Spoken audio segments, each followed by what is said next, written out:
for our LA Great Expectations project, what we did is we recreated the entire marshes, but in Fortnite creative mode, right?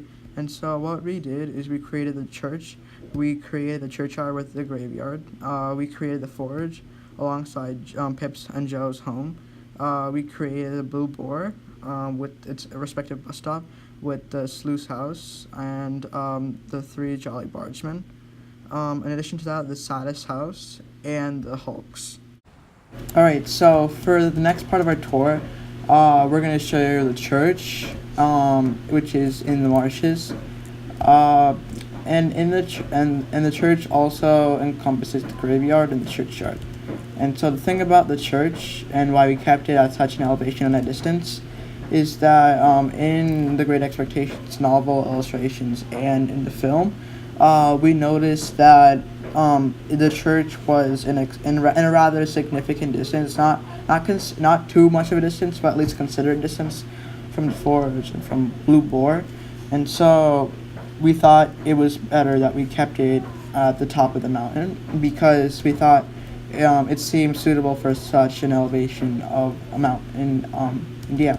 So like we thought that Pip could walk over here and to the mountain area because of how the distance could be. And now the mountain most likely isn't of this length in a height, but if we could, we'd like shorten the mountain to have a much lesser height.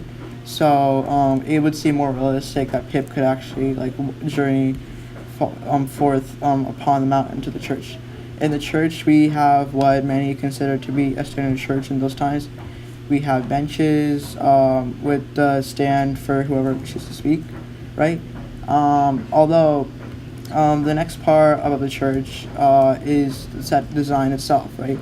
And so in Great Expectations, we figured out in our research that the church is based off of a church that presumably Dickens saw as his source, called the Fairfield Church.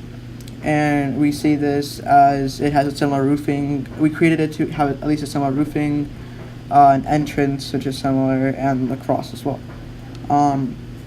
Another thing is that in the gravesite, we have the gravesite to be one where Magwitch meets Pip, right?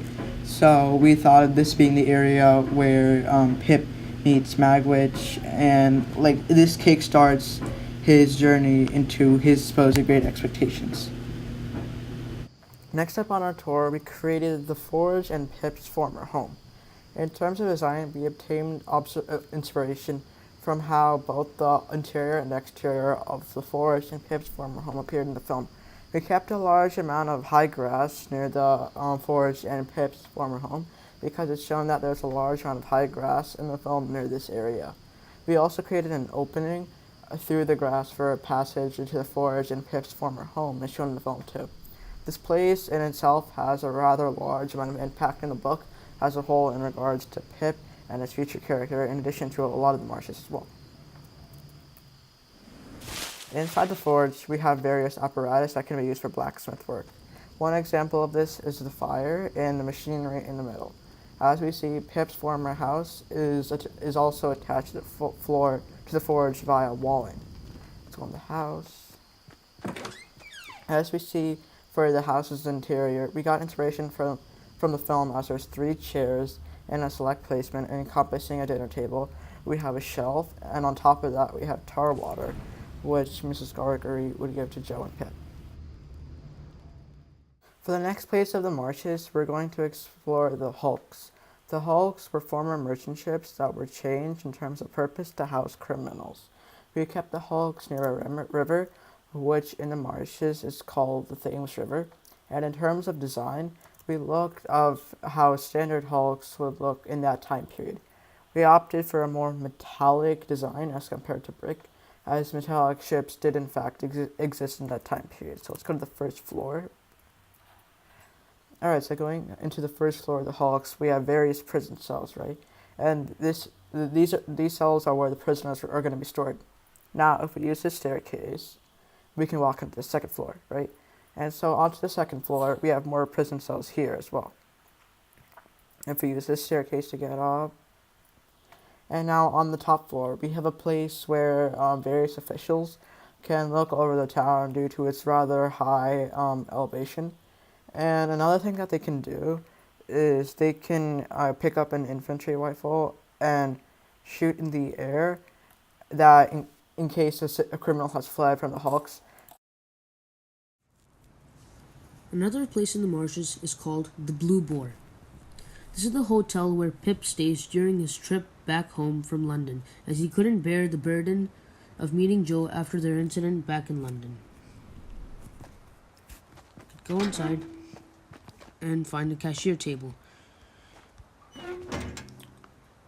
So, there's an area for the cashier where people will pay for a room. The rich, or the people who are in a higher class, are able to buy the rooms, which are larger and can fit more people.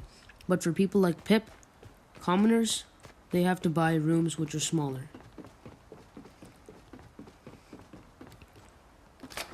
So this is Pip's room, and as you can see, it's really small and congested. There's only one bed, a sofa, and a small table. And this is Pip's room. This is where Pip goes after his first trip to London. He wanted to apologize to Joe and see Estella.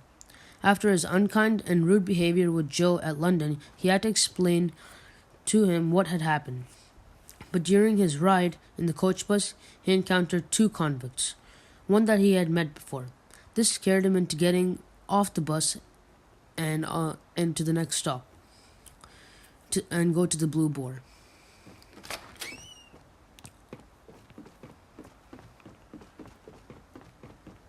And over here is the higher classroom.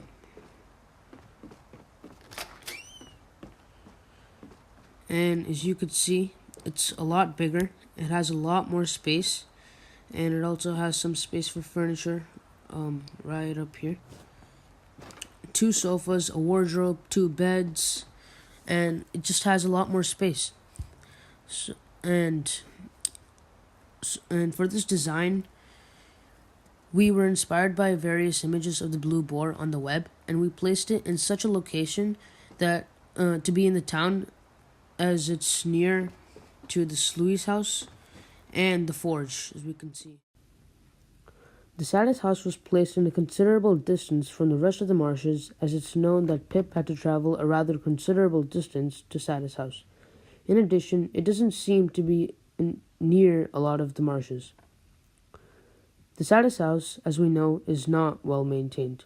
We could see all this moss and the plants growing right outside and in the inside of the house. And Charles Dickens creates such a gothic setting, where various elements symbolize Pip's romantic perception of the upper class and many other themes in the book. This house, as we can see, the hallway and the living room, which has no furniture, has basically everything but the furniture, in the downstairs room. But upstairs we could see Miss Havisham's room and her makeup set and her other belongings. Other rooms that are supposed to be in this house are the kitchen, Estella's room, and others. But for this presentation, we only need Miss Havisham's room. Here we have the Three Jolly Bargemen, which is a pub in Great Expectations, and it's particularly important because it is a site of many important events where many important people meet in Pip's village. We kept the Three Jolly Bargemen near the Blue Boar, as that area is supposed to represent the town in the marshes. We got inspiration of this from how pubs used to look traditionally, and we also got inspiration for the interior from illustrations of the novel publication of Great Expectations. Let's take a quick tour of the inside of this building. So there's a basement where all of the important stuff is kept for storage. Then we can actually go upstairs, and you can see there are many stories in this building because it has to accommodate a large number of people. It is in fact the most crowded pub in Pip's village. So when we were designing this, we also kept in mind the number of people that actually come here, and that number is a lot. So there are lots of tables and chairs to accommodate as many people as we can. There is a porch. There are actually multiple porches outside for people to enjoy, and we kept the design to reflect how life used to be back in where Pip used to live. So this is an overview of the three Jolly Birds. What's up, everyone? Here we have the sluice house where Orlick lives. We kept the sluice house near the blue boar in our Fortnite map for a reason. As we saw in Great Expectations, the book and the film, Pip receives an anonymous letter to go into the sluice house. He got this letter during his stay at the blue boar, and the book mentions him walking through wet marshes. So we believe that the sluice house is at such a distance in regards to the blue boar. This is also why we added water nearby, as you can see. In terms of design of the entire house, you can see it's mostly made of brick. So we got inspiration from the sluice house, which appeared in the pictures, and we also got inspiration for the interior design via illustration from the Great Expectations. Let's go inside.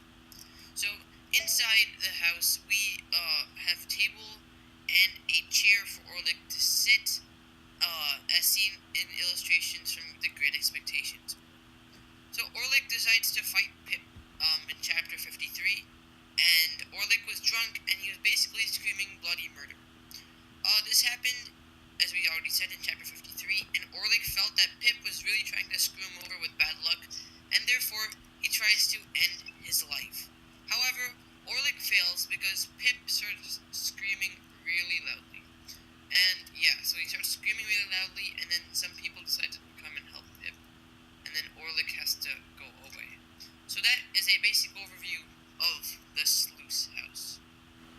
Alright guys, and this about wraps it up for our LA Great Expectations project on the marshes and its reconstruction in Fortnite. I hope you guys liked it, and if you did, we'll see you guys next time.